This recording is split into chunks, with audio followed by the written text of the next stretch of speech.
I had always believed that betrayal was something that happened to other people, neighbors, friends, characters in movies. Never me, never us. My husband, Daniel, was my world. We had been married for 5 years, and after struggling with fertility treatments and heartbreak, I was finally carrying our miracle baby. That pregnancy was not just a child, it was hope, healing, and proof that love conquers storms. But one ordinary afternoon, I walked into his office and saw something that shattered my entire reality. Daniel's jacket was on the back of his chair, his tie loosened. And leaning over his desk was a woman, her red lips pressed against the man I had trusted with my whole heart. The world spun around me. My hand instinctively went to my swollen belly, as though shielding my child from the sight of his father's betrayal. Daniel, my voice cracked, trembling between fury and disbelief. They both froze. The woman turned, smirking, as though she had been waiting for this very moment. She wasn't ashamed. No, she was smug. "Oh, so this is the wife," she said, her tone laced with venom. I wanted Daniel to deny it, to shake his head, to run to me and explain it all away.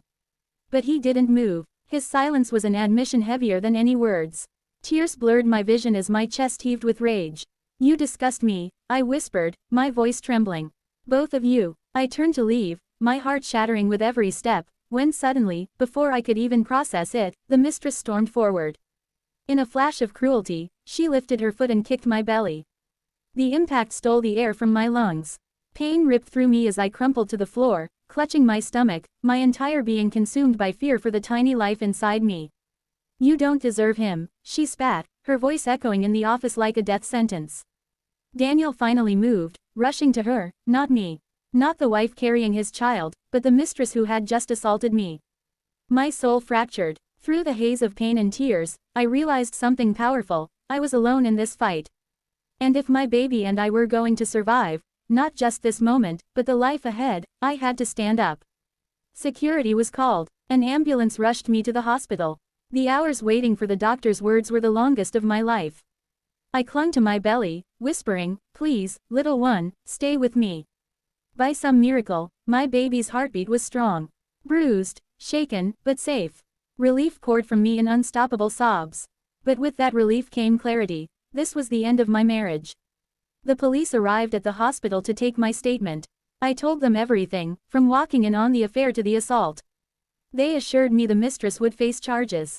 As I sat there, Daniel finally showed up, his face pale, his excuses tumbling out. "I didn't mean for it to happen," she just. "Stop," I cut him off, my voice steadier than I felt. "You didn't mean for me to see. Or you didn't mean for your mistress to attack the mother of your child. Which is it, Daniel?" He stammered, his eyes darting, searching for sympathy that no longer existed. For the first time, I didn't see the man I fell in love with. I saw a coward, and I knew I could never raise my child in the shadow of his weakness. Weeks turned into months. The mistress faced charges for assault, and Daniel's reputation at work crumbled when the scandal spread. As for me, I chose a different path. I moved out, surrounded myself with friends and family who reminded me of my worth.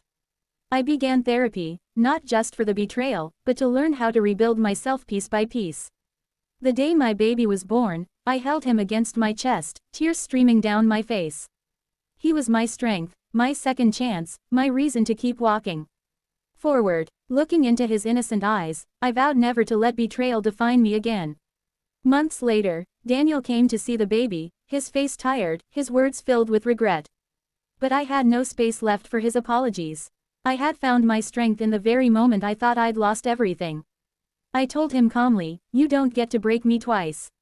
Our son deserves a mother who knows her worth." And I do now. Walking away wasn't easy, healing wasn't immediate, but each day, I grew stronger, more determined to show my child what resilience looks like.